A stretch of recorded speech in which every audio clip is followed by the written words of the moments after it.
What is up, everybody? Welcome to another episode of the Beyond the Junkyard podcast. I am your host, Junkyard James. With me, as always, the man, the myth, the legend, the one with the most sauce, Cody Marinara, my friend. How are you doing the last day of April? So, what do you want to talk about? We got quite a bit. Missed last week, wrestling wise, due to the NFL draft, and didn't get any crazy things happening on my side of the aisle with my team. Thank God. Yeah, can't believe we are turning the calendar into May tomorrow. This year's flown by pretty quickly, a little too quickly for my taste. Yeah, how are you doing? I'm sure it's going by quickly for you. You're mere weeks away now until we can call you Papa Marinara. Just mere weeks away from that. So I know that countdown's clicking, counting down for you. I'm doing pretty good today, and like you said, there's a lot that we got to talk about today. I'm gonna need the WWE and the NFL to get along with each other so that the draft isn't the week after WrestleMania, because it seems like if we're going to continue doing draft coverage like we've done the last several years now, we always miss out on really big news the week after WrestleMania, because usually that's when the draft hits. So we're going to need something, though. I don't know when is it next year? Next year, Saudi Mania. There won't be a whole lot to talk about there, but Not at all. but you know, we're doing pretty good here. The calendar, like you said, it's moving really fast. We're through the first third of the year already, first quarter of the year already. I don't know how fractions work. I failed math, but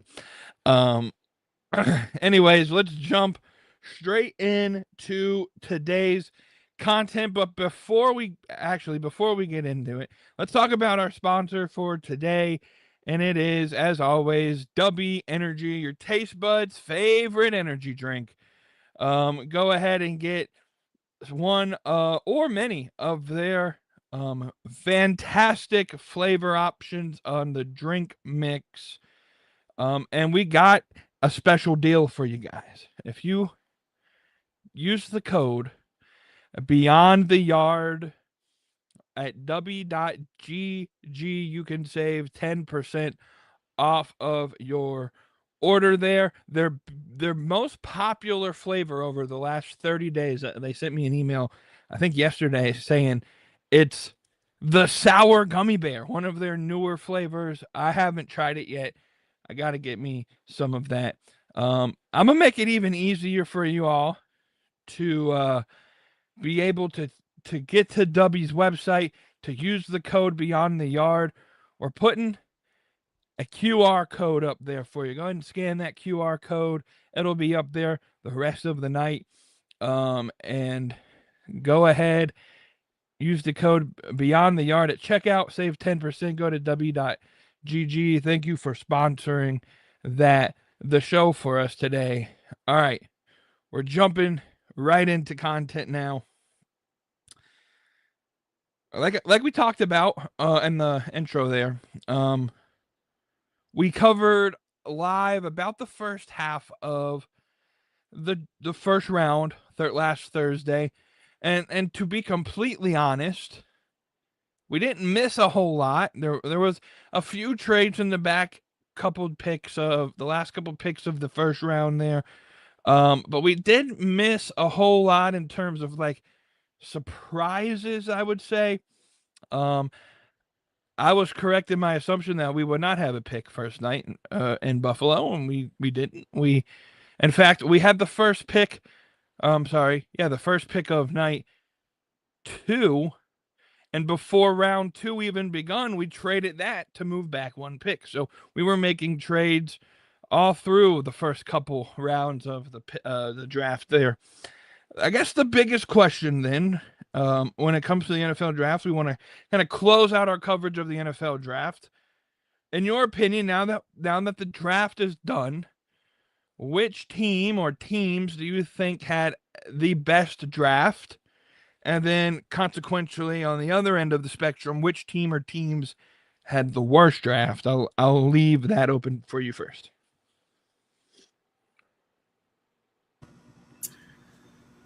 Well then, I mean, biasly, I will say, I'm not going to say Washington won the draft. I don't think you really win the draft until 2, 3, 4 years down the road. But just based off of the people that we did pick, considering we had 6 draft picks, I think we did pretty good. We got a stud player at 7. I at the very last second, I was like, "Yep, give me Sonny Styles." We got Sonny Styles. I was fine with Mansour Delane as well, but I'm glad that we got Sonny Styles. We addressed the needs there. We got a wide receiver with our second pick, which was in the 3rd round, pick 71. My boy Antonio Williams out of Clemson. So we addressed the need for bolstering up our wide receiver room, and then picked up Joshua Joseph's edge out of Tennessee. Dressed just a really good depth positional piece there on the edge. Picked up Katron Allen, I think is a really, really solid pick to really round out that running back room for us. And then picked up a center out of Michigan State, which is good. I like to have that good depth to have on the O-line, develop him, and then getting a quarterback in the lap for our last pick. We eventually are going to be replacing the most beautiful man in football, Sam Hartman, because he sucks at football. And then Marcus Mariota is about 87 years old. So after this year, he probably won't be playing. He might go to another team after this year. So we need to have at least a 3rd string quarterback, possibly a backup to Jaden starting next year. So I'm fine with our draft class. I thought we did pretty good. We addressed most of the needs. I would have liked to have another corner or safety, but I'm not mad at it. I do think that if I'm looking at overall some of the teams that did pretty good, it's hard to say if most of the teams in the NFC East didn't do good. I mean, the Cowboys, I thought, did pretty good. I hate to say that. The Eagles and the Giants did okay. The Eagles did pretty good as well. I think that coming out of the draft, just kind of scanning back over again some of the players that I thought Green Bay had a quietly good draft. I don't feel like they're getting a lot of love out of the draft from that, but I think the Packers actually did pretty good. The Buccaneers did pretty good, and I actually think the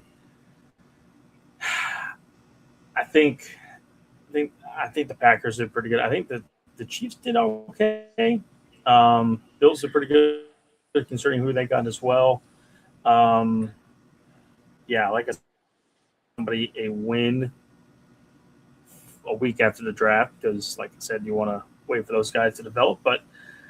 Just based on either a team's needs or for what they had, I thought Washington pretty good, but I think the NFC East as a whole did really good. And the Packers did, Chiefs, Green Bay, Vegas did all right, and that's what I got. Well, on my end here, I'm gonna list a couple names. I think they had a fantastic draft. The New York Jets, I think, drafted very well, especially that first round. I have a coworker who's a Jets fan, and we were having conversations about what the Jets were going to do with pick 16, and we thought maybe they would trade out of the first round and get additional late round picks. Ends up they trade into the first round to get 3 first rounders.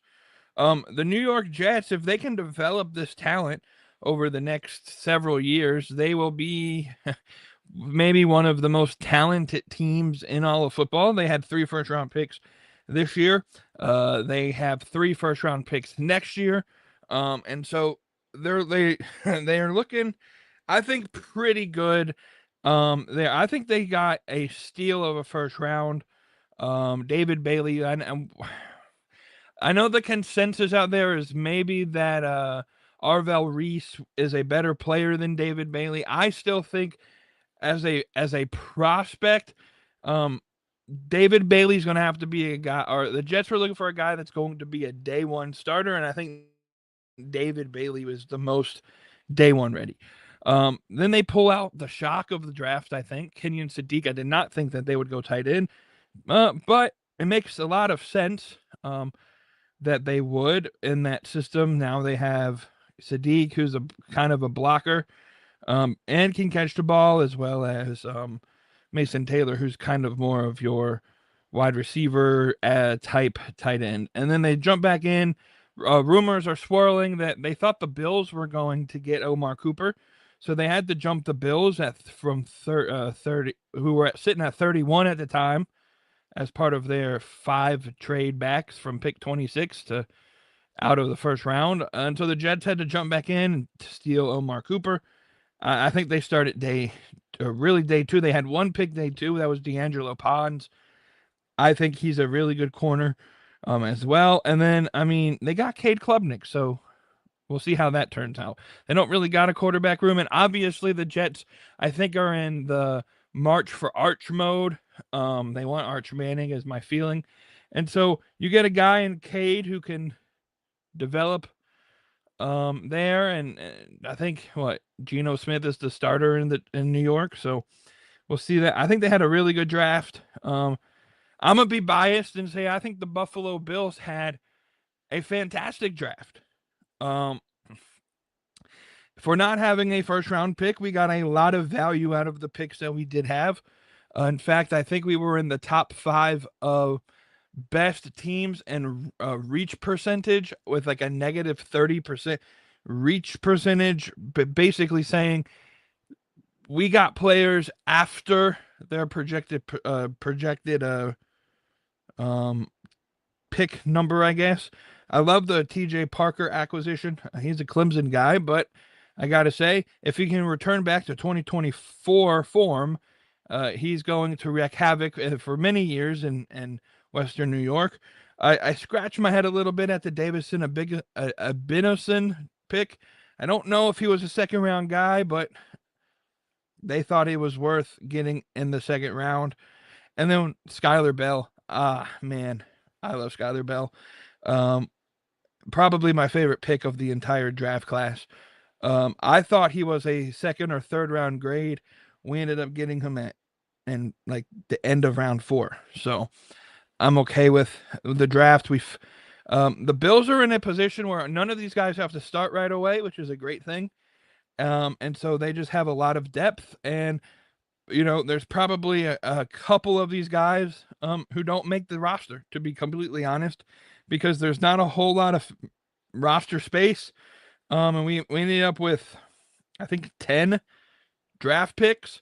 So I think the Bills did really good. Now, flip side, I don't think there was really a team that did awful. Now, for one, this draft class wasn't the greatest draft class.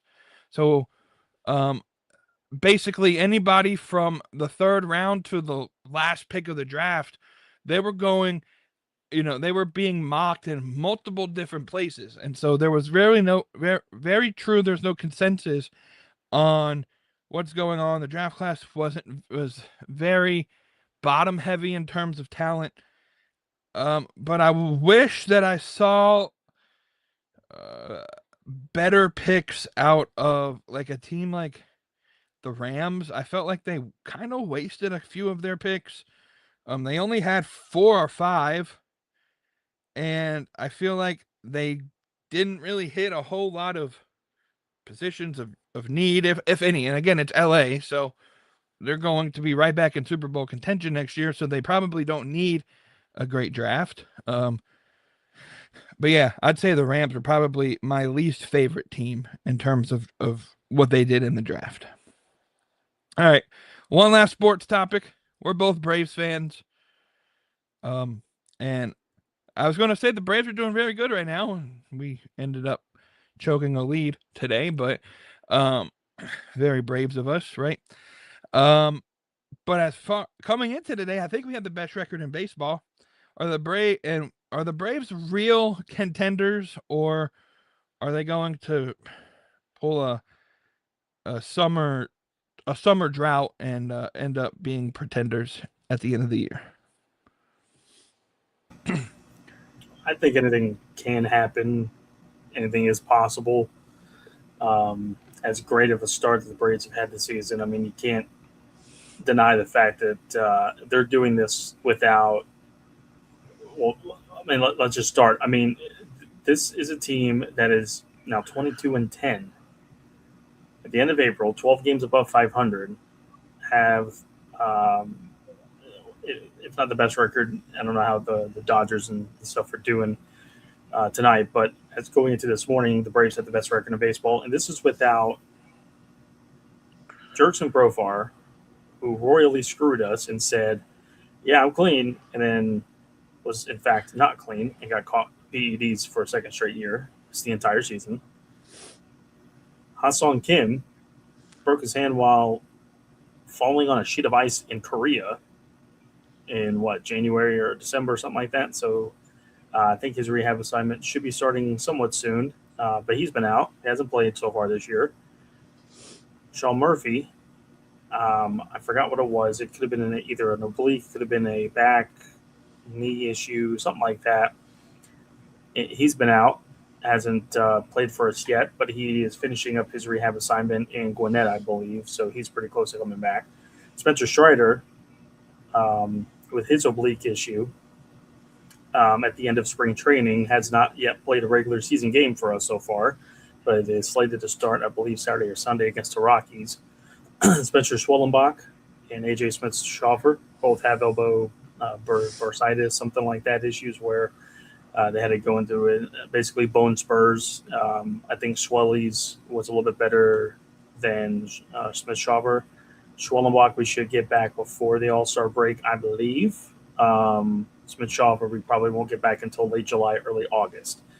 But still, that is 3 of your starting rotation that have been out. Your starting shortstop has been out.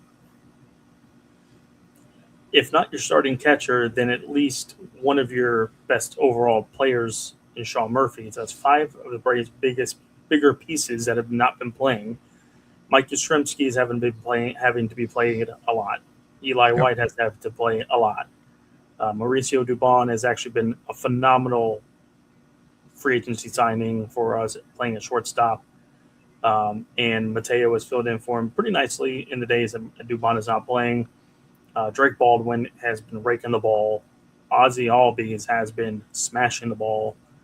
Matt Olson's been off to a great start as well. Acuna and Austin Riley have been in a weird funk since the start of the season. Some highs, but not very many highs so far.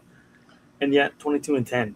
I mean, you have to say that this team is a contender. And when they get those pieces back with Kim and Murphy, Strider and Schwellenbach and Smith-Shawver, hard to say that it's like, man, that might be the most complete team in baseball. But, Right. Of course, still got to play the games. And I don't want to rush back Smith-Shawver. I don't want to rush back Kim or Schwellenbach. Let them rest up. And even Iglesias, he's been on the 15-day IL for at least a week now. So the bullpen has been phenomenal for the most part. I've been very, very impressed and pleasantly surprised with how well this team is doing, despite all that, all the odds against them, all the injuries before, the BS with Profar. And I give the tribute for us having such a great start to the season is Walt Weiss's tackle of Jorge Soler. I think the Braves are 15-5 since that, 14-5, 14-6, something like that, since Weiss tackled Soler. So They got a manager that would literally put his body on the line for them and is willing to fight for his players, and the team sees it. And Walt kind of brings a mix of the old and somewhat of the new type of managerial that is part of the game, and it's worked out so far. If you would have told me on April 30th, March 1st, and said, "Hey, Braves are going to be 22-10 at the end of April, have almost a 7 or 8 game lead on second place in the division. The Marlins are second. The Mets and the Phillies are fourth and fifth, are double-digit games behind both the Mets and the Phillies, and the Phillies fired their manager," I'd be like, "Yeah, okay, you can stop smoking that. Pass me along whatever you are smoking." I mean, yeah, hard to say that this has not been anything short of a very, very spectacular, great start to the season. And there's going to be bumps in the road. There will be. There's going to be slumps. But I just hope that the team just kind of rebounds from those and just puts together solid games, solid at-bats, solid pitching, just be as consistent as possible and bounce back and just continue winning series. You don't have to win 4, 5, 6, 7, 8, 9, 10 in a row. Just win me series. And that's what they've been doing all year long. No, you're absolutely right. I think if you would have told me, because my biggest concern coming into opening day was not the offense, but the pitching, the staff, the bullpen, the starters. Obviously, we have all of those injuries there. If you were to tell me, like, we would have a plus 66 run differential, it one shows that the offense is hitting, but the starters and the bullpen have been very good. I want to shout out Bryce Elder. The last couple of years, Bryce Elder has been a fringe starter, maybe a bullpen guy at times. 2024, he ends the year with 2-5 record and a 6.52 ERA. Not great. Last year, he played 28 starts due to a lot of injuries to our starting roster. Ended up 8-11 with a 5.30 ERA. This year, through 7 starts, Bryce Elder is 3-1 with a 1.88 ERA. He is absolutely on fire. And it's not just him. I mean, Chris Sale has a 2.31 ERA. He looks back to, was it 2024 when he won the Cy Young? He looks back to normal.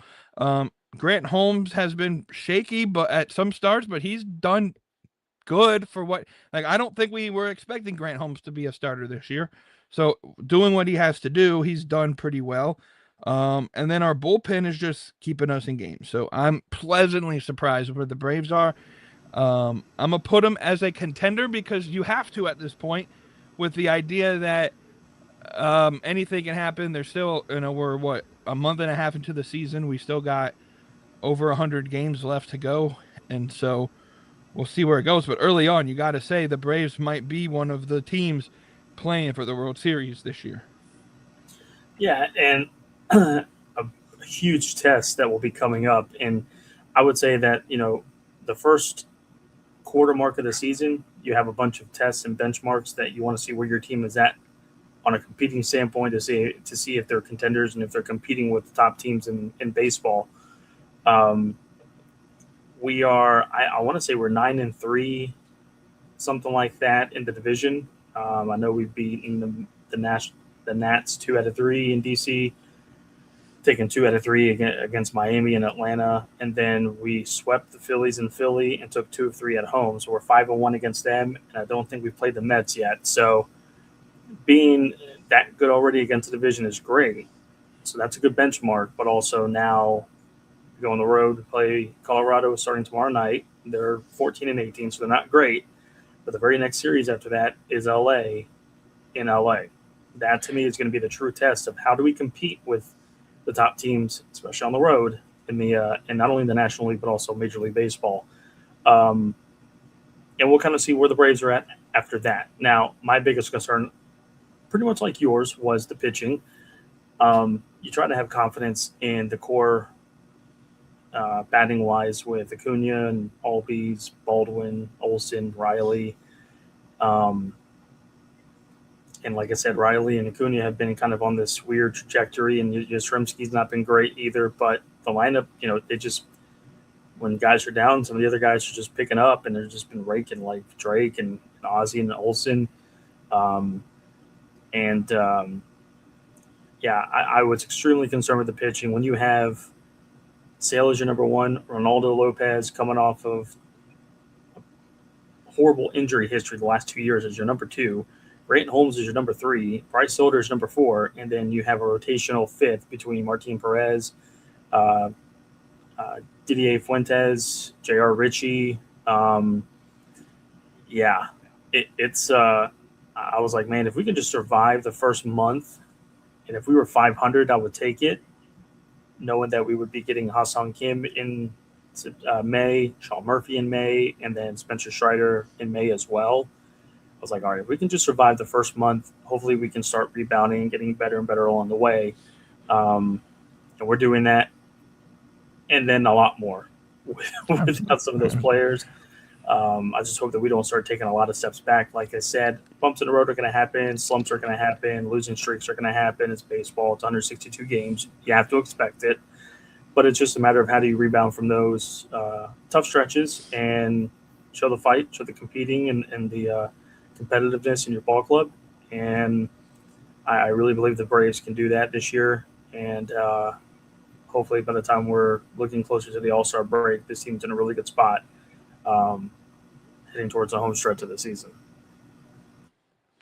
Absolutely. Let's transition out of talking sports into what everybody came here for, and that's talking about pro wrestling. We're going to break this down. There's a lot of news that we got to get to, and so we're just going to break it down pretty easily. We're going to talk about the WWE and some of their big stories here first, and then we'll end the show by talking about AEW and some of their decisions that they have made, and talk about if they are, I guess you could say, best for business or not.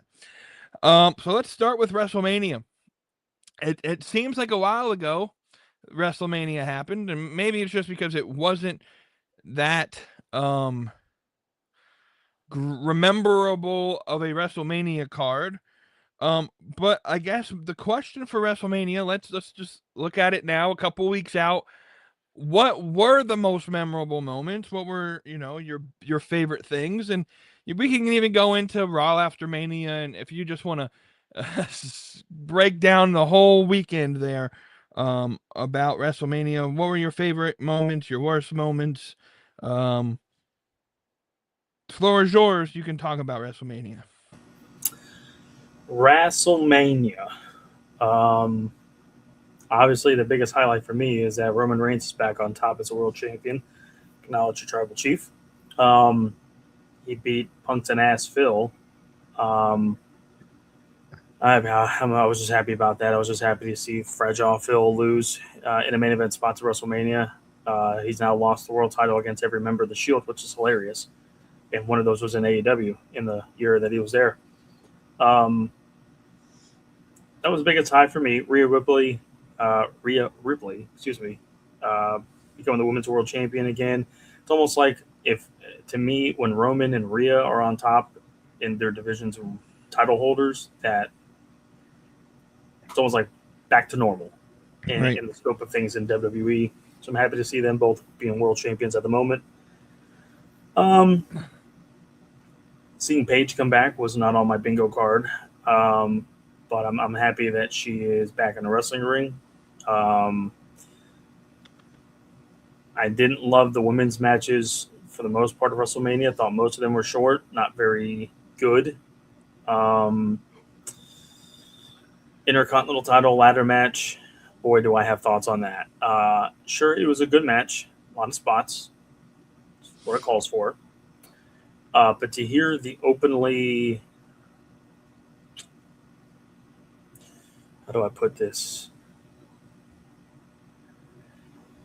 To hear the openly ass-sucking that Bully Ray and Tommy Dreamer and Mark Henry did the night after night one,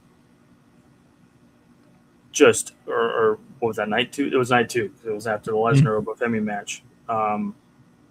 Hearing them just openly gush about that match just shows to me how they are three of the biggest hypocrites in wrestling history. And yes, I don't have the money that either one of them do. I don't have the experience neither one of them do. But hey, we're free for our opinions, and you can hate them or love them. I don't really give a damn.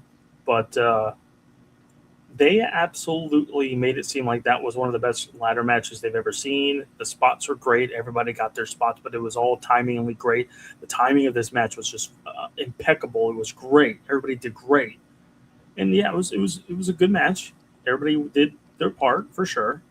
Um, but some of the spots, people poke and make fun of AEW and their spots with gimmick matches, and those three that I just mentioned, Tommy Boley and Mark Henry, are no exception. They do it as well. But yet the timing and the aspect of the ladder match was just some of the best things that they've ever seen.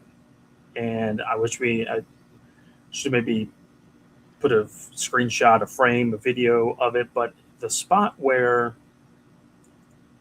Javon Evans bounces off the top rope and lunges toward the ladder to do a cutter on Rusev from where Rusev was on the ladder was one of the most ridiculous, idiotic spots I've ever seen in my life. And yes, AEW has had those too. I'm not faulting AEW and saying they're great. When it comes to that, they do have some questionable spots, bad timing spots. And sure, the timing of the move was fine, but Javon Evans is diving toward the ladder with his back against it, gonna miss the ladder. In what world does Rusev just lean forward and just jump and fall off the ladder? Right. No, I think we had in my group chat that we were just talking about this. That we all said, "Did he just jump?" Exactly. Yeah. And So, no. but again, you listen to Bully Ray, Mark Henry, and Tommy Dreamer. That was one of the best spots in the world. And if they really thought that, then they would both be working for WWE and not one working for TNA, hoping they draw 10% of the house for any of their pay-per-views. Anyways, besides that, I mean, the Open Family Brock Lesnar thing was kind of shocking. I wasn't expecting it, but it definitely got us talking about, is this really the end for Brock? Is there something else going on with the Janelle Grant case where they had to rush him off TV? That was interesting. Gunther versus Seth was the best match of night one, I thought. Maybe Fatu and Drew behind it. Cody versus Randy was okay, but it was just awful because of the whole Jelly Roll Pat McAfee situation. Yeah, wasn't the best WrestleMania by far. They did okay. Yes, there was a ton of ads, and matches felt quick and short. And I just, for some of the good that they had, there was a lot of not so great as well. And it was a WrestleMania that you hope people were going to tune into because of the fact it was on ESPN and ESPN2 for the first hour for both nights. And then immediately you go from that to 3 hours on pay-per-view. Right. With like an hour and 15 minutes of ads. And it's like, what are we doing here? Yeah. Yeah, I think there was a lot more good. A lot more bad than good in WrestleMania this year. I mean, night one was almost completely unwatchable, in my opinion. I don't think, and I almost have to agree that it was done on purpose to make night one like basically your throwaway night, so that people will tune into night two and it's automatically better. Therefore, night two gets praised as like one of the greatest nights in WWE history, even though it was just another, like, to me, night two was good, but compared to night one, but compared to what WrestleMania used to be, it was just like a Monday Night Raw, in my opinion, with a lot more flashy moves and all of that. I got a couple call outs. Can WWE stop using the term unsanctioned match? Because they had a quote-unquote unsanctioned match on ESPN as part of that free hour between Jacob Fatu and Drew McIntyre. And I don't know what in the hell that match was to make it so that it was unsanctioned. They didn't do anything. There was no blood. There wasn't any like, and again, this maybe comes from a guy who watches a lot of AEW, and I would say AEW is my, I'm more aligned with AEW style of wrestling than WWE's. When AEW does an unsanctioned match, the idea that runs through your head is, well, somebody's going to die tonight. John Moxley's taking skewers to the head. Swerve Strickland's getting something stuck through his mouth. And so I think you don't have to use those semantics when just call it a hardcore match. You don't have to say it's unsanctioned, because there was nothing to in the grand scheme of things, the match wasn't anything more than just a typical street fight, in my opinion.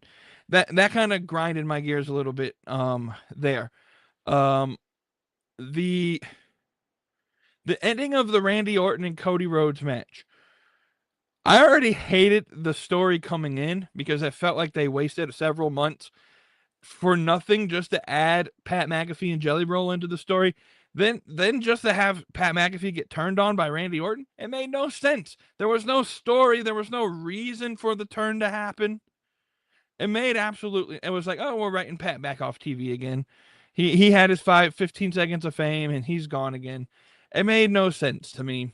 But that's kind of where TKO's version of WWE is, I guess. They're just going to throw randomness at the wall. Hey, ESPN executives are thrilled, by the way, that Stephen A. Smith may have some part in WWE this summer. Go ahead and put him on. We're going to have a feud between Stephen A. Smith and Paul Heyman, apparently, and they're just going to see who is the gift of gab, I guess. I don't know. It may the whole show. Night 1 was awful. Night 2 was okay. There was I think the Seth and Gunther match, probably the best match of the entire weekend there.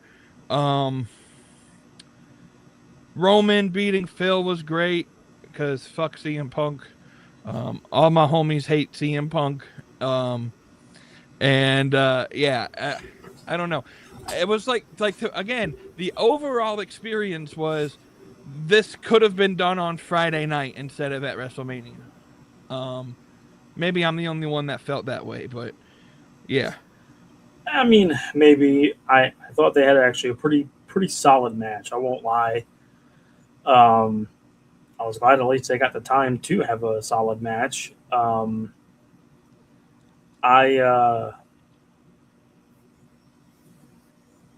man, I lost my train of thought. You said something and it was in my head, and then all of a sudden it just ran away. Man, damn it! You said something I was going to respond to, and now I can't remember.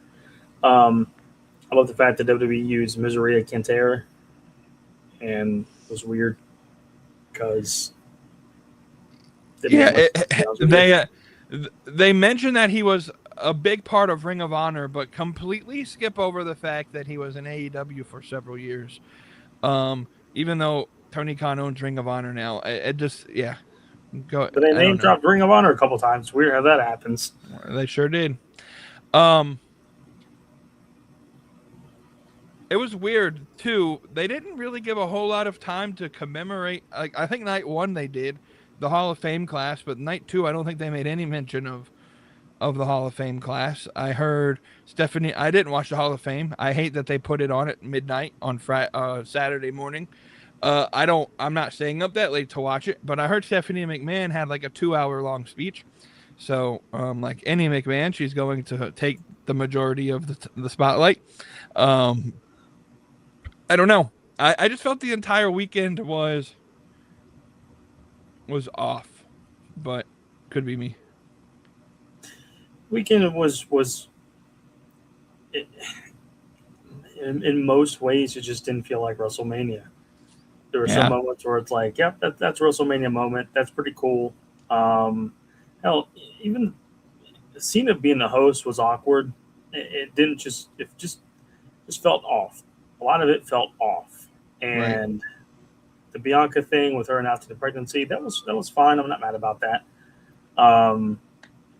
But yeah, well, to bring up Wavy D's comment, it is the same Ring of Honor. It's the same company. TNA 05 is the same company. It didn't change. Owner, like, that company died and it was born again. It's the same company. It may not feel like the same company, and it may have gone through some name changes like TNA did with Impact Wrestling. But it's the same company. But even then, still, yeah, like, it's just off. Like, even the Dominic Mysterio Demon Finn Balor match, like, again, this is a moment where if the Demon Finn Balor came out unannounced, like, oh, Finn's coming out, but he's using his demon persona, it might have been a WrestleMania moment, but they had to ruin it by announcing it weeks ahead of time.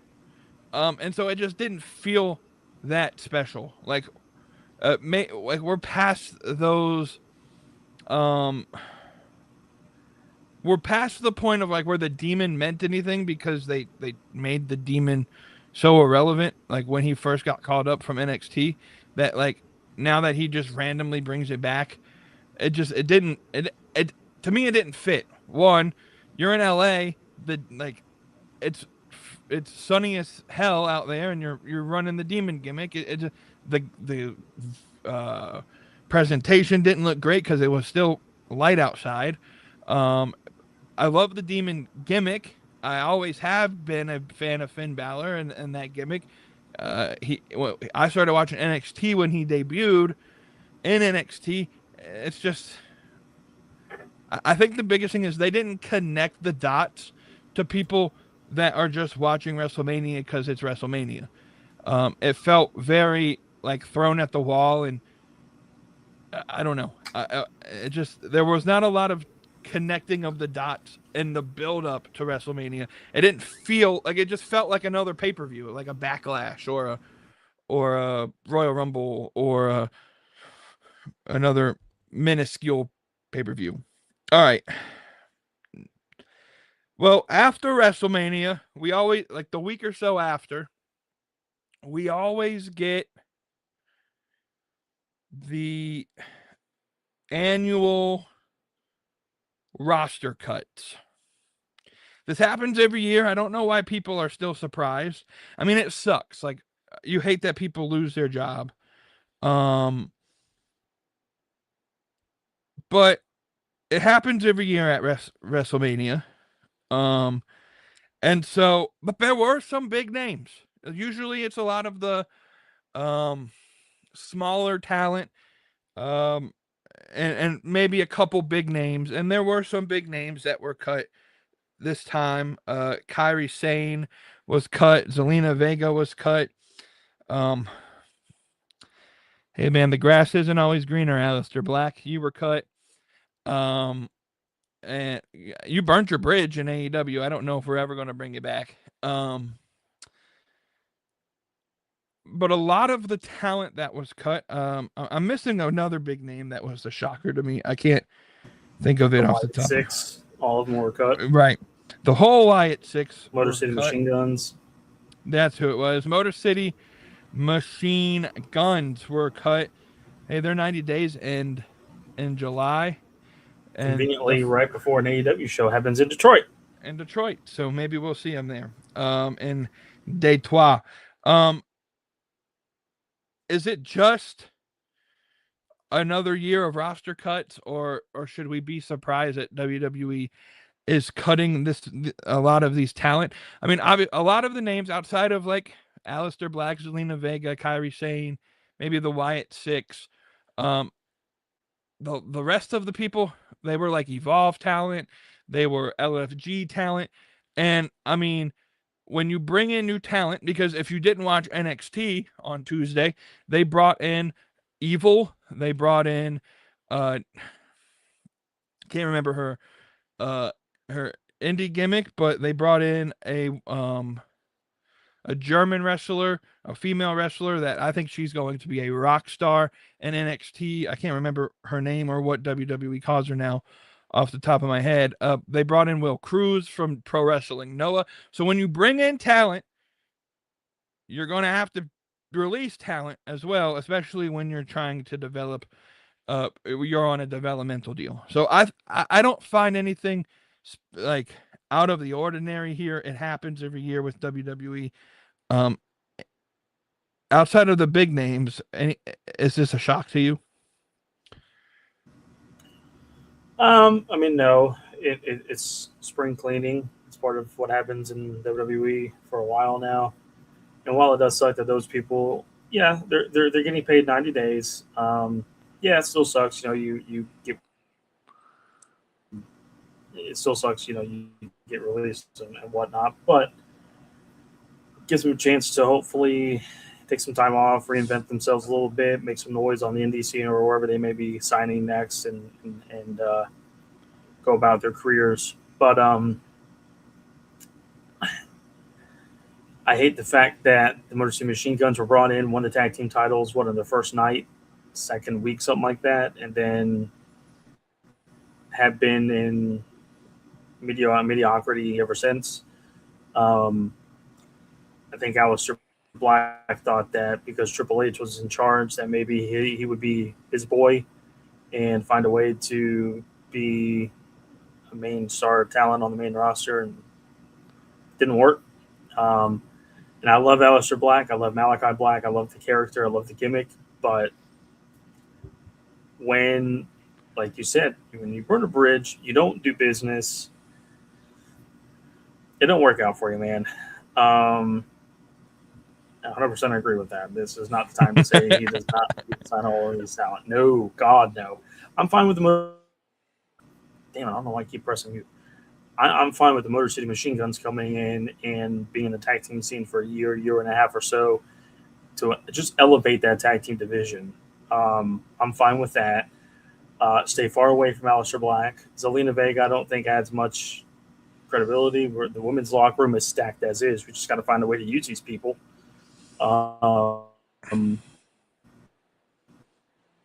And as much as I love the Wyatt Six, I don't want to sign all of them. Right. And I'm not going to make them I guess you could make them a new type of Dark Order and have them be like having Brody Lee as their spiritual leader in a way, but we already have the Dark Order. They're not being used. I don't see the sense in making another tribute faction to Brody Lee when we just had one. Right. They fizzled out after about a year and a half of their existence. But I definitely don't want Tony to sign all these talent. 1 or 2 is fine, and let the rest go to. Let them go to MLW. Let them go to Japan. Let them go to Canada. Let them go to Mexico. Do some indie stuff. Just build their name brand back up and just go from there. Yeah, I know Nikki Cross is already trademarking like Nikki Storm and all of her indie stuff again. It wouldn't surprise me if like Dexter Loomis goes to TNA to work with Indy Hartwell again. That story seemed to pop in NXT. And so, like I said, Tony Khan doesn't need to sign all of these talent. There's the Motor City Machine Guns would be the one. Like if we had to sign something out of these cuts, it would be them. The rest of them, I mean, they're gonna find their way, and honestly, Zelina Vega is pretty popular doing her streaming stuff. That I don't know if she really needs to focus. She could focus on doing that and not take the Cora Jade route and just make all your money on OnlyFans and whatnot, and she'll be fine. Kairi Sane left because she, rumor has it she wanted to move back to Japan. So I think she ends up in like Stardom or with Marigold. Is that the new promotion down there? So yeah. And then the rumor was, or the rumor is now, that the reason the Wyatt Six was cut and Zelina Vega and Black were cut was TKO is not a fan of like the darker more sadistic, gothic characters anymore. They don't want any of that. I hate that might be the reason they were cut, but yeah, I mean, we'll see how it goes. I don't know where Malachi Black goes. Maybe he goes to. I could see him signing with like AAA and still working loosely with WWE, but more on on the Mexico side of things. Especially since Undertaker's running that company now. But who would have thought Undertaker was running a Mexican promotion? Like, good job, Take. But yeah, last How do you story. say rest in peace in Spanish? Resto en piso. Last story for the WWE side of things. WWE announced that the CW had agreed to broadcast all NXT PLEs starting this summer. And then the day after, they announced that ESPN was going to be the home of CW Sports. What this means, you're going to need ESPN Unlimited to watch the PLEs for CW. And I know a lot of WWE fans were focused solely on NXT since the creation of the partnership with ESPN. And now that they're behind the paywall as well, a lot of them are kind of upset. And so I guess give me your thoughts real quick on the NXT live events, like the pay-per-views, going behind the paywall. Obviously, you can still watch the weekly show on either ESPN with ESPN Unlimited, or if you have the CW, you can watch it through your cable provider. Your thoughts on NXT going back behind the paywall? Let me ask you this. Do you pay $30 a month or so for ESPN Unlimited to watch the WWE PLEs? Do I? So I know you have Fubo, so you automatically have it. But let's say Fubo didn't have an agreement with ESPN to where you get on ESPN Unlimited, and you had to pay the $30 to use it. Would you have done it? No. Just for when WWE announced they're going to be joining them and have the PLEs on ESPN Unlimited? No, I would not have. Now that the NASCAR O'Reilly Auto Parts series, the NASCAR Busch series for you old people, Nationwide series, Xfinity series, whatever the hell you want to call it, the step underneath the Cup series. Now that their stuff is going to be on the ESPN Unlimited app, I assume you could probably still watch that on the CW, I believe. I don't know. It would make the most sense if they kept it live on the CW and then simulcast it like AEW does Dynamite, but they really weren't. Let's just go with the fact that now you have to watch them behind the paywall. Does the NASCAR O'Reilly Auto Parts series, that is a very long thing to say. Can we just go back to Busch? Anyways, now that they're on there, let's say they're on ESPN Unlimited behind the paywall, and now the NXT PLEs are on the paywall. Does that incentivize you to now pay the $30 for it? Considering I don't watch it. I didn't watch the NASCAR O'Reilly series live when it was free. Probably not. I watch it every now and then just because I think we're getting to a rabbit hole here, but the cars, the packages are much better than the Cup series, so I do watch it sometimes regardless. Yeah, I'm not paying $30 to watch the second tier NASCAR series and the third tier of the WWE divisions behind a paywall. Their pay-per-view, their premium live event. I'm not doing it. And NXT does not deserve to be paid $30 for. If this was on the WWE network and that was part of the incentivization, was you get all the old video libraries, you get the WWE pay-per-views, and you get the NXT shows and PLEs for $10 a month, 100%. Sign me up like we did back in 2015, 14. I'm on board with it. Yep. But the fact that if you had to pay the $30 for ESPN Unlimited, I mean, you're getting screwed out of this whole thing regardless. And I guess if you have the bundle and ESPN Unlimited comes with it, at least maybe it might be a little bit more worth your while. But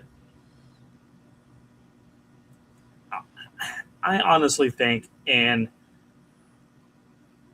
this is me just throwing something out there, and this is probably really wrong, and I'm going to be 100% sure that a lot of people are probably going to say, yeah, you're an idiot. Yep, you're stupid. What the hell do you know? You don't know nothing.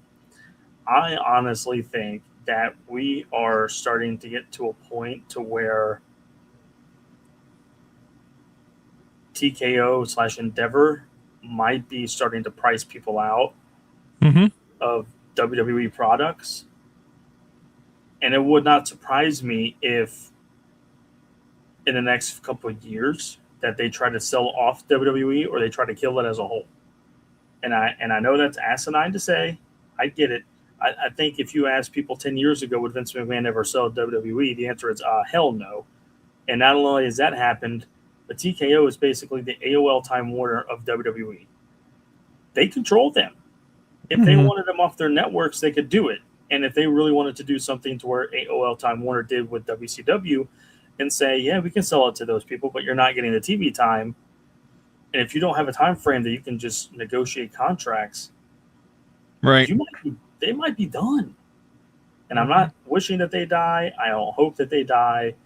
I'm just strictly saying that they are not in a very good position right now for the fact that they're pricing their people out on ticket prices, and they're now starting to price people out from watching some of the simple products.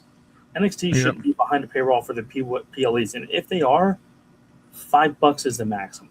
Yeah, you don't get enough people that watch these things on a consistent basis. I guess you could probably say the same thing for AEW in a way, but AEW has shown that over 150 to 200,000 people pay pay-per-views to watch them. Plus, it's a better product than NXT, in my opinion. Has a better roster. That's my opinion. But I just feel we're getting to a point to where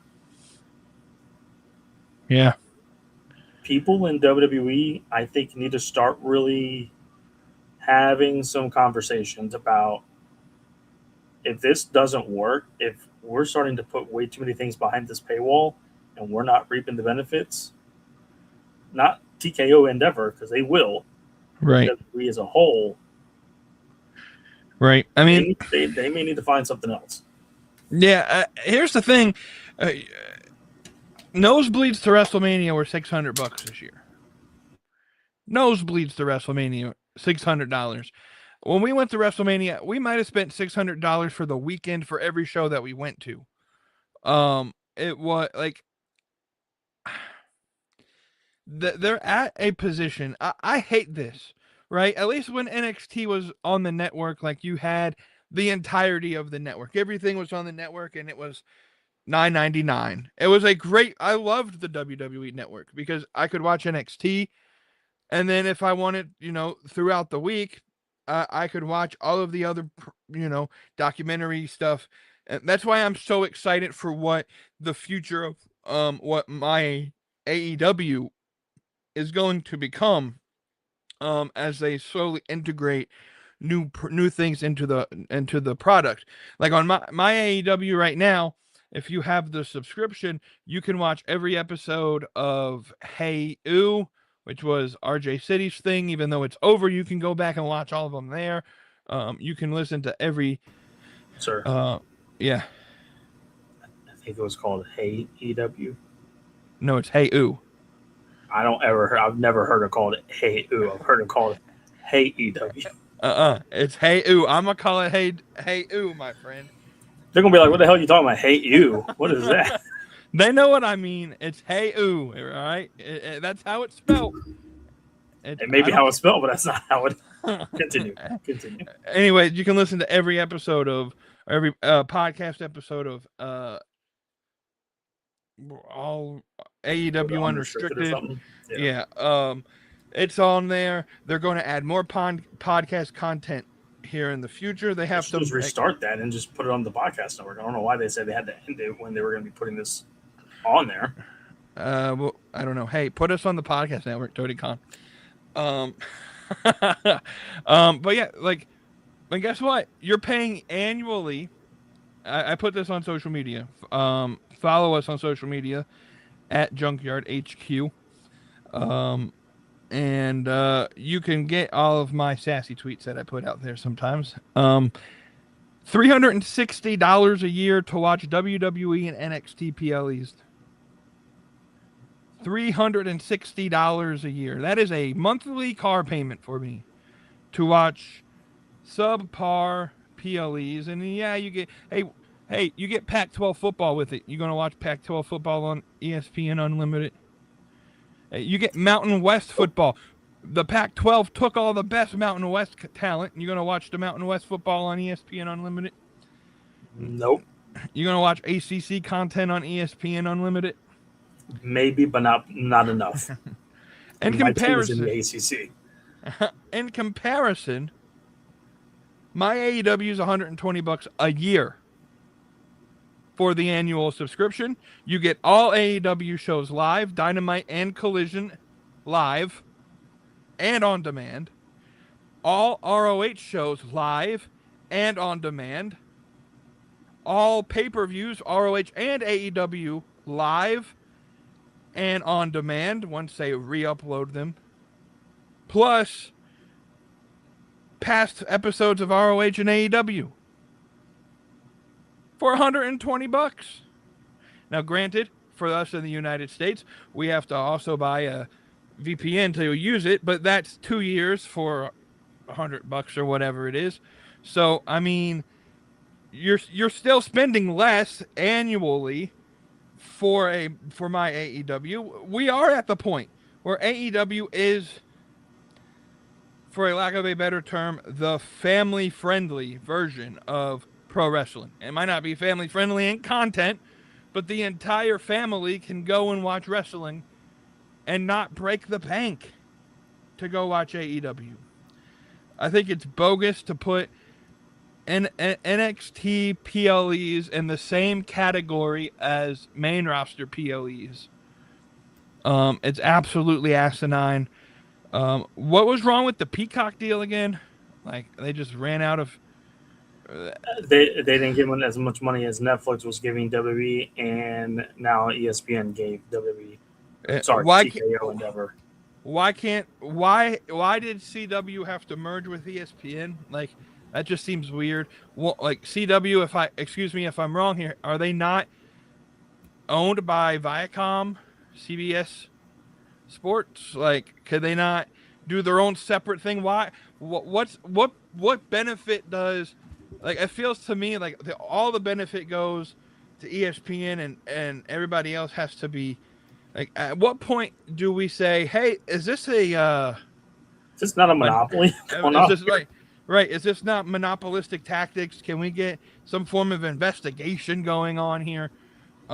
It's just, man, it's... I can't remember exactly when, but I know I was on the podcast at one point in time saying that there's going to be a time where WWE does price out their people, and TKO is using WWE as a way to basically pay off their debts. Because let's just be honest, TKO has a lot of debt. The UFC is a lot of debt. WWE has a lot of debt. And you're right, if the shit hits the fan, the WWE is the first to go. And so, who would they sell it to? I mean, Tony Khan offered when TKO bought it. Maybe Tony Khan buys it. Maybe they give it back to Vince McMahon. That's always been thrown out there that Vince might buy his company back. But I don't know. It's really infuriating to know what we had and how good it was with the network, to them essentially rebuilding the network, but 3 times as expensive. It's just so infuriating. Bring up that comment that Wavy D put up there.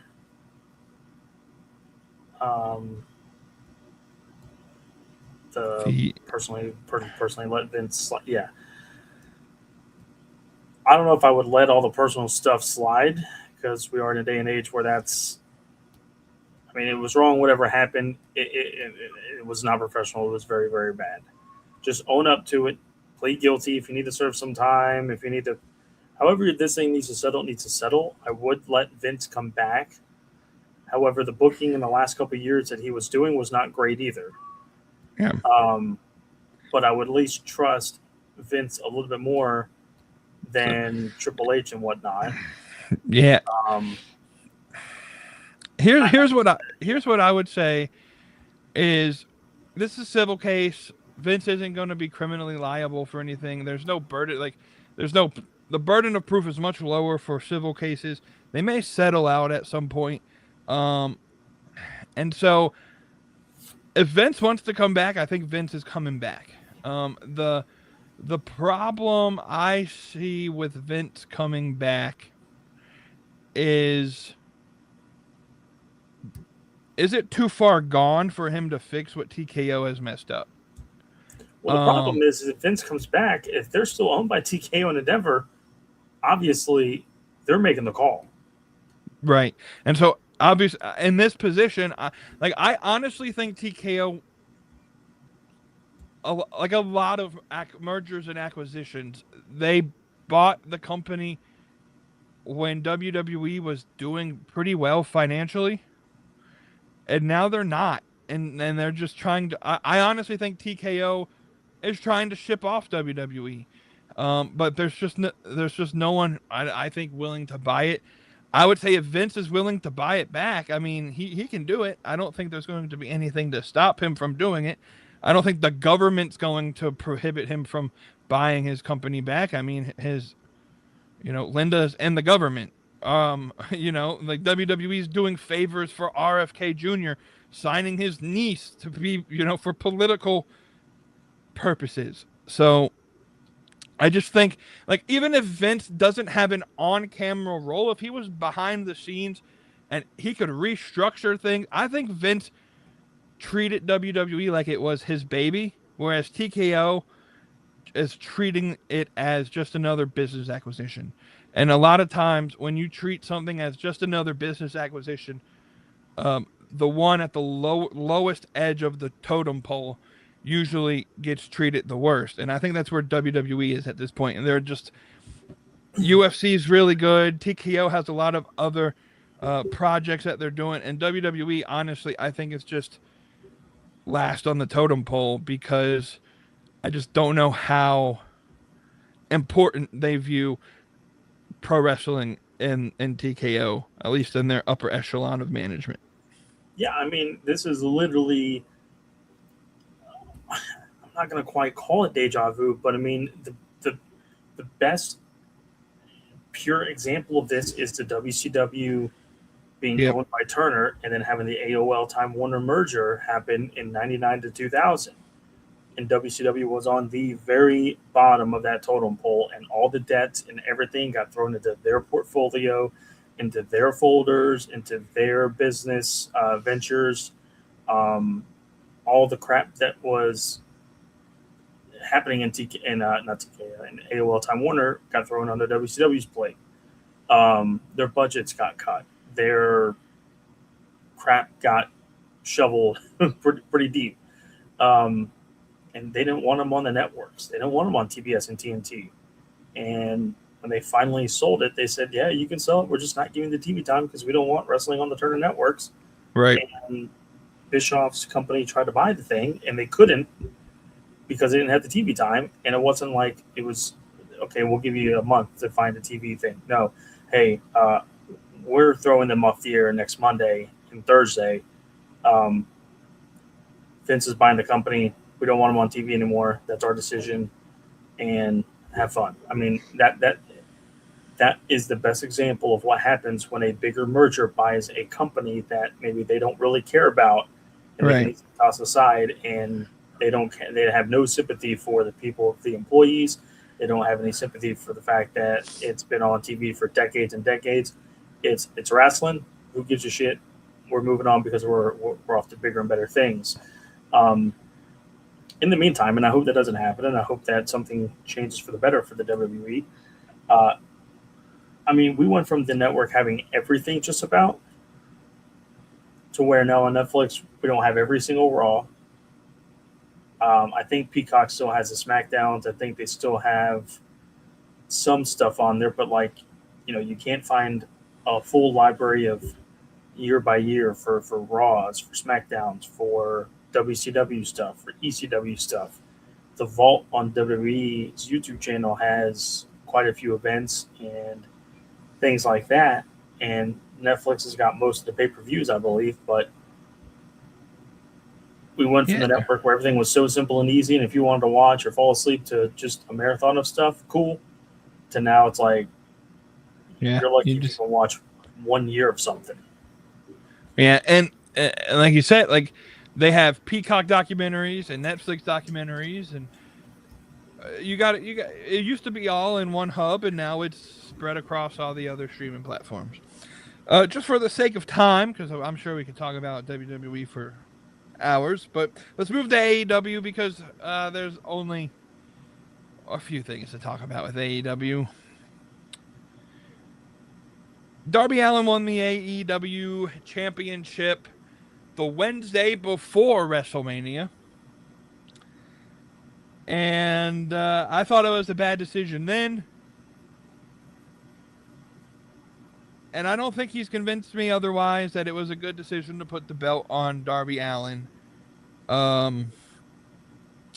going forward. I'm going to let you explain your answer to this before I go on my rant. I'm sure you've heard everything that I'm going to say. But for the fans out there who haven't, I'm going to go on a rant for a minute about Darby Allin. Is Darby Allin being AEW champion, to use a term from Hunter Hearst Helmsley, best for business? Or will we be able to pinpoint Darby Allin's title reign as the moment all momentum has been halted in AEW? Because, I mean, they have had some pretty good momentum up until recently. I'll let you speak. The floor is yours. Go ahead. I don't think that it's going to kill the momentum. Double or Nothing is sold 12,000 tickets and only one match has been announced, and it's not the main event. And before that match was announced, 9,500 tickets were sold, outselling last year's Double or Nothing in Phoenix. Dynamite this past Wednesday in Fairfax, Virginia, had almost 5,500 people into it, which was the best domestic Dynamite in the U.S. since Grand Slam 2024, I believe. And the best Dynamite year to date, and that's including the Canadian tours. I don't know what the rating is this week, so I can't pinpoint to that. The ratings for last week were down, so I will give it to that.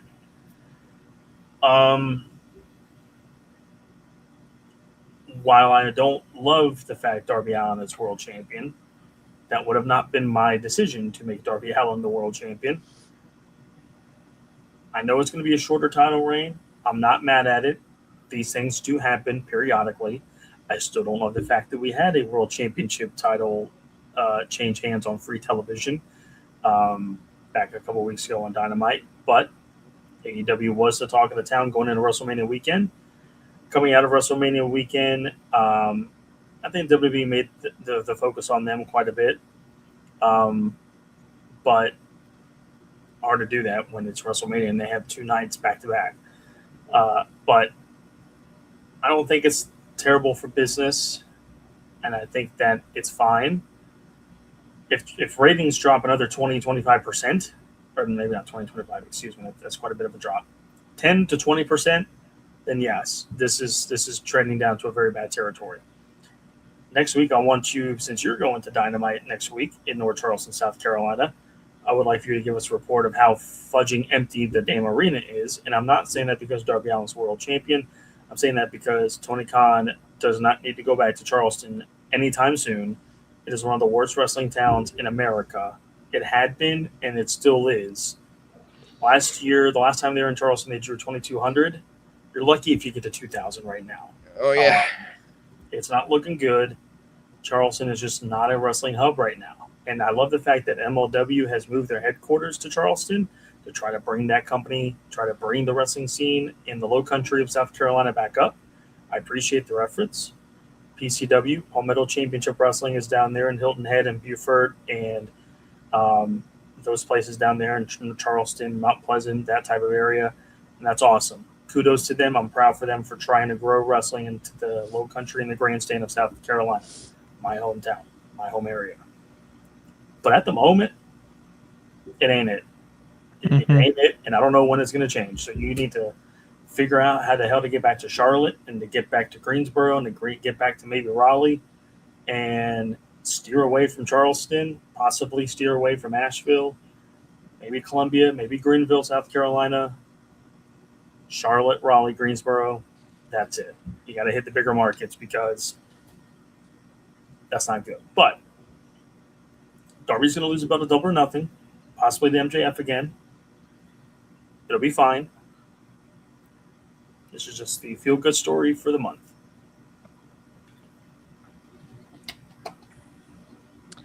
And that's all good. Like, that's fine. I'm cool with the feel-good story, but I don't think the feel-good story needs to be for the World Heavyweight Championship. And I posted this on social media, and I'm gonna read my post, and it's quite long. I'm gonna be honest.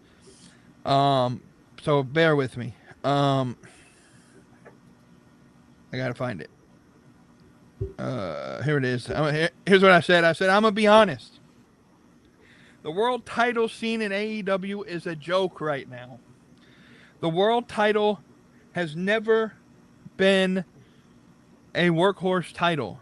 It was never meant to be defended weekly. I think you would agree with me on that. It's the title used to sell the main event for your next pay-per-view, the next big fight. You never see the UFC World Heavyweight Championship defended for free. You never even see it defended outside of a pay-per-view. You never see just some random Joe Schmo call their shot in the UFC and get a title shot. It's always the next in line or the number one contender. So then why is AEW, who has said before that they want to present the product as a sports league, doing weekly free AEW world title matches? What makes this title now any different than the actual workhorse belts, like the TNT title, the national championship, continental title, etc.? Why should I pay for your pay-per-views if I can see the title matches for free on Dynamite? This next phrase, you might have a heart attack, because I'm going to say something that you probably wouldn't expect me to say. For as bad as we want to shit on Roman Reigns' 4-year boring-ass title reign. Quote, it's not boring. No, it was a boring-ass title reign. No, it wasn't. The last 2 years was straight-ass boring. No, it wasn't. As much as we may want to shit on Roman Reigns' title reign being long and boring and whatever you may want to be, at least they made the story. At least they told stories that made Roman seem bigger than life. At least the world title was seen as the prized champion. Everyone wanted to fight for an opportunity to win, to ultimately lose to the tribal chief. I don't feel like AEW is doing that with their world championship. I think the title scene is a joke. And let me separate this by saying it's not that the matches are bad. I mean, hell, Tommaso Ciampa and Darby Allin gave us a 5-star match on free TV. I'm all for it. I'm just not for it being for the title. Quite the matches are great. The product is great. I think AEW is on quite a tear in terms of on-scene product. I think the Will Ospreay scene story that they are slowly building is intriguing. I just don't know if Darby Allin is the guy that you want to, I don't care if it's for 1 week or 4 weeks, be the guy leading, being the face of your company. He's not a great talker. He can't. To me, like when you think of the world championship scene, why is MJF? Why is Samoa Joe? Why is Chris Jericho? Why are they like seen as main event guys? Well, because they can wrestle, and they can wrestle multiple different styles of wrestling, but they also can cut really good promos. Because that's what is needed of a world champion, in my opinion. And you can disagree, you're free to believe differently. I just don't see Darby Allin as a guy, and it has really nothing to do with his size, but rather how he wrestles. Uh, he, to be completely honest, any casual audience that we gained while MJF was world champion more than likely disappeared when Darby Allin became champion. Because the casuals, the people that don't watch AEW regularly, and again, I'm an advocate for saying you don't build your product around them, but you still have to consider that they're watching the show. They don't care for Darby Allin. They love MJF. That's why ratings started to grow when MJF was champion again. And I'm not saying keep the belt on MJF forever. I'm just saying present a better challenger than Darby Allin to beat MJF. And obviously, this is a short title reign. Obviously, Darby Allin's losing to MJF in New York. That's I think that's another reason why I hate it, because it's really predictable. We're 3 weeks out from Double or Nothing. As you said, only one match was announced, and it's a great match, Takeshita versus Okada. But we have no storyline as for the world champion. And my assumption is going to be, hey, and by the way, guys, I get to see Kevin Knight fight Darby Allin for the title next Wednesday.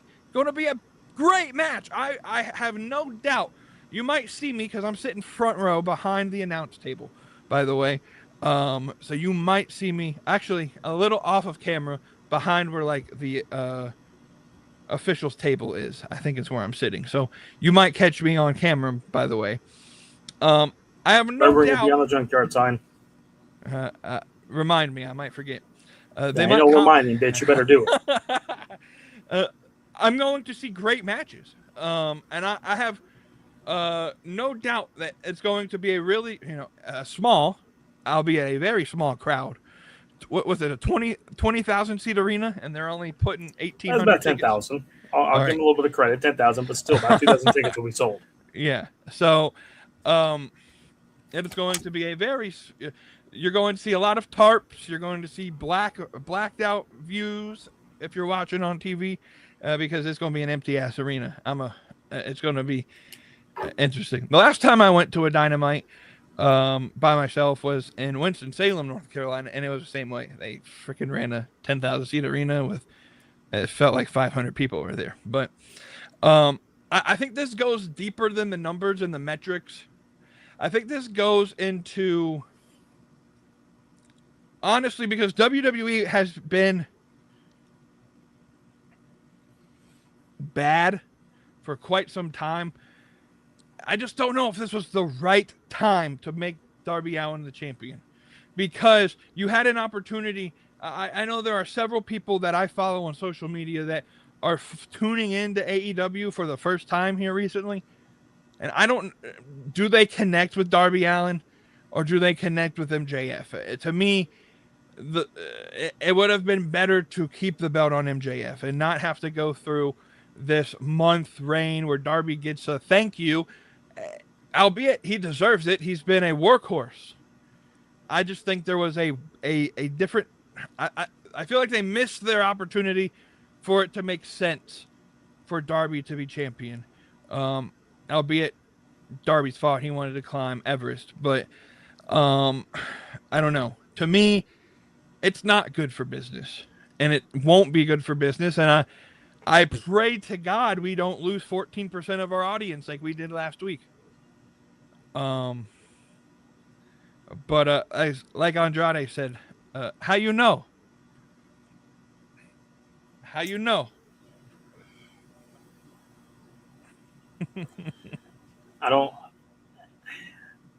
I understand your perspective of it, and you're obviously free and entitled to your opinion. I don't agree with it, and that's also somebody saying that I don't fully agree with Darby being the world champion.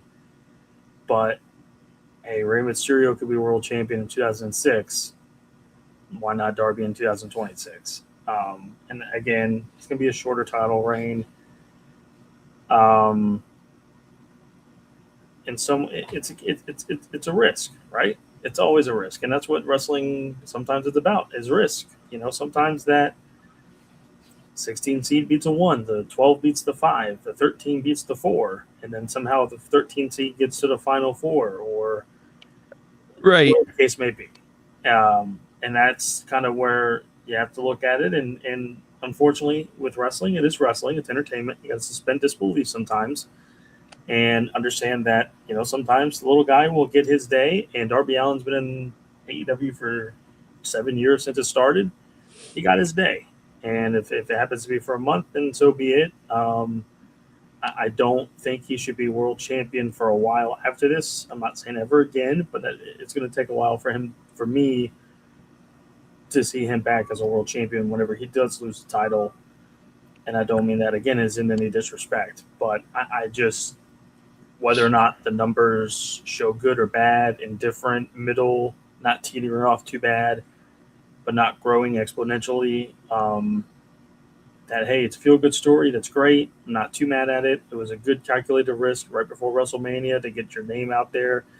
Like I said, going into WrestleMania, going into Saturday, AEW was the talk of the wrestling world. And even then, maybe after Saturday night, because of how not so great night one was of WrestleMania, the night 2 was much better. And then that kind of made WWE take the headlines. The hardest thing about it is that AEW did all, the Darby Allin World Title change on a Wednesday, of course, and that's awesome. That's happy, and that's great. They were the talk of the town for about 4 days, but then WWE has SmackDown, Hall of Fame, WrestleMania, Raw after WrestleMania, NXT. So for 6 days straight, almost 5 days straight, they dominate the headlines, they dominate the programming, and it's hard for you to catapult on that momentum when you have to wait not only 7 days for your next episode of television programming, but WWE just dominated the scene for 5 straight days. That's hard for you to catapult off that decision momentum. But we'll see. We'll kind of see what happens in the next few weeks as we lead into Double or Nothing. What happens after that? Like I said, maybe hopefully Darby doesn't win the world title again for quite a while after he does lose it. But it is what it is, and we still have some really compelling television with AEW, especially with the Ospreay and the Death Riders storyline happening. Some good stuff happening. The Jericho and Ricochet thing has honestly kept my interest. I'm actually really kind of enjoying what's going on with that. So, Bald. It's all about, yes, bald. Wrestling's got its moments, ups and downs. There's going to be stuff you like and don't like, but find the stuff you like the most, and that's what we do. Absolutely. I guess. One last point, and we'll close it out. We'll give you the final words here. But Kevin Knight loses to Darby Allin on Wednesday. We all can maybe assume that. Kevin Knight is TNT champion. By logic's case, does Darby Allin now become the number 1 contender for the TNT title? I think that's my point. Is that, one, Kevin Knight takes a loss. So now you have a guy that's really having momentum taking an unnecessary loss. Same as Tommaso Ciampa taking an unnecessary loss. Same as Brody King taking you should be building these guys up and not making them, lose a free title opportunity. I'll say this. If it was Darby won by the mere luck that MJF got what he deserved on the low blow, and then they built 4 weeks building up the rematch, maybe I would be into it. I'm just not a fan of just the world title's not a charity case. You don't just hand out championship opportunities. And the fact that next week will be the fourth straight week with a world championship match, and the fact that last night we had 4 title matches on Dynamite. but yet we're not really building anything towards Double or Nothing. No matches are being confirmed. Hey, by the way, I love that the women's world champions, tag team champions were seen. Finally. Still made no sense, but yes, they were seen. It made no sense. I don't know. Maybe that's my frustration is with the booking and not necessarily the characters involved. But anyways, that's all I got to say before Wavy D has an aneurysm over here in the chat. I promise you, he's not part of the Marinara fan club. I don't have the Marinara fan club. How did you get free sauce? Go ahead, say them last words. No, I was just going to say, and that's something I definitely agree with you on, is I am not a fan of these World Championship matches every single week. To me, it's giving off Nitro 2000 vibes of where there's a world title match literally every single week. I don't love that. And then it's just building up the credentials for Darby in a month title reign that he defended it 5 or 6 times. Well, I beat Brody King. Well, I beat Kevin Owens. Well, I beat MJF. Well, I beat Tommaso Ciampa. Okay, great. But that was like literally every week. We don't need a world championship match every single week. It's okay. Like, I understand it's a booking decision that comes from Tony Khan or whatever, and I understand Darby's a free spirit and he does that. He didn't do this for the TNT title, so why is he doing it with the world title? I don't know. Your logic does make sense, though, that if he did beat and will beat Kevin Knight, should he be number one contender for the TNT title? I guess theoretically, yes. I don't know. That's a good way to put that.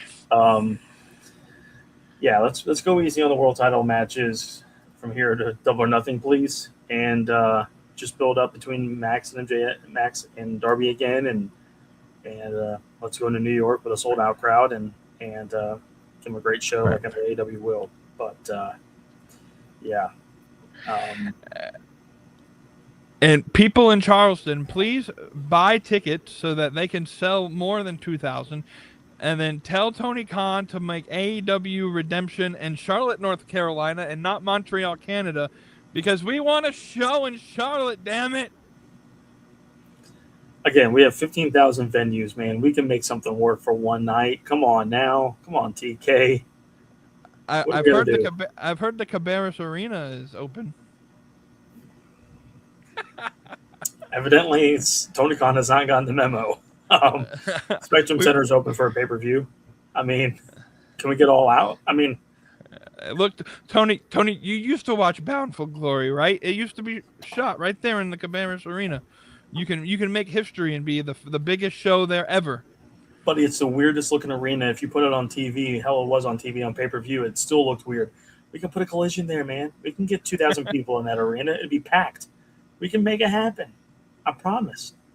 We graduated there. We might be able to know some people to say, hey, what can we do? what can we do with this? Okay, if they could host an Impact Wrestling house show 3 times, come on.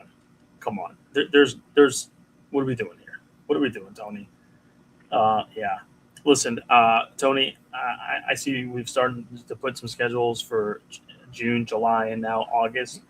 I'm going to need you to postpone coming to Charlotte until maybe October, maybe November. You may have to wait until January next year. I got to recoup. I got a big happening in middle of June, and I'm going to be broke for a little while. I'm going to be really broke for a little while. So unless you're going to put some more of those $20, $30 tickets on sale, I'm not against that. We can make it work. You may have to postpone coming to Charlotte for a while now. Well, what you're saying is you're not going to WrestleMania in Nashville? Oh, man, I have to take out a loan for that one. Right. I don't know about that. I'll go in a hotel. I just won't go to WrestleMania. I'll be in Nashville. You'll watch it live from Broadway at Morgan Wallen's House Bar, but you won't be at Nissan Stadium. On the side of the street, not ordering any food or drinks. I'm literally just walking boardwalk, and I happen to see it on TV, and I can get a water and watch it. That'll be my extent, or in the hotel lobby, one of the two. Appreciate it. You'll get a check in the mail on Wednesday for $5. That's all I can afford. Yeah. Alrighty. Well, let's close the show the way we always do, with the final words pump us up as we leave tonight, my friend. Hold up. We got a new comment. Oh, we do. Got a new one. Not even going to say that name. That's a long name. It's 10:30 on the East Coast. I'm tired, so I'm not even going to have a chance to read it. I don't necessarily disagree with you. Jamie Boy over here may disagree with you, and you and him can go one-on-one in a a handicap match against the Undertaker. I'll say who's the handicap. No, listen. Darby Allin is great for business if business is for the. If he had the Orange Cassidy run with the whatever title Orange Cassidy had, where he defended it 37 times in 6 weeks, national title. Yeah, that's fine. Darby's great for business for that. But he's not best for business to be our world champion and make our world champion workhorse title. That's just my thoughts. But anyways, close the show out, my friend.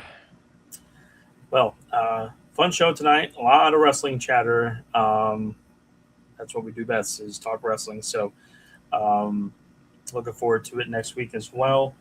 Got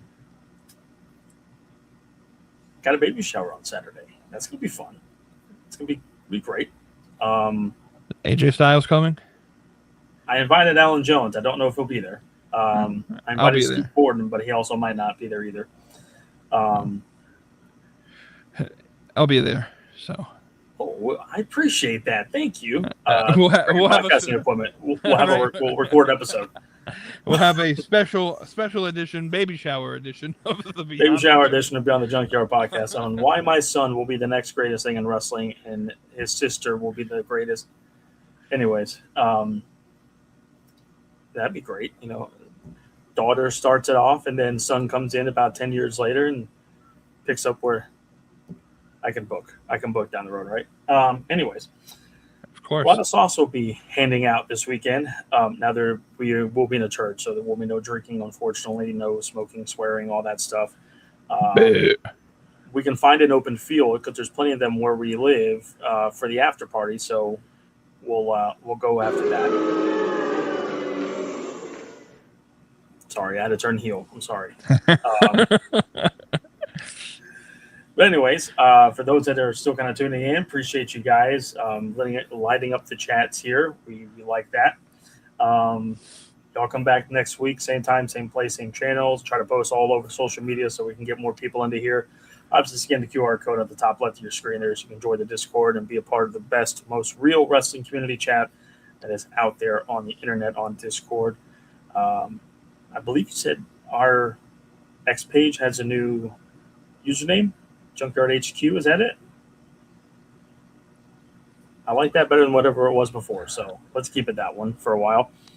Follow us for a while, please.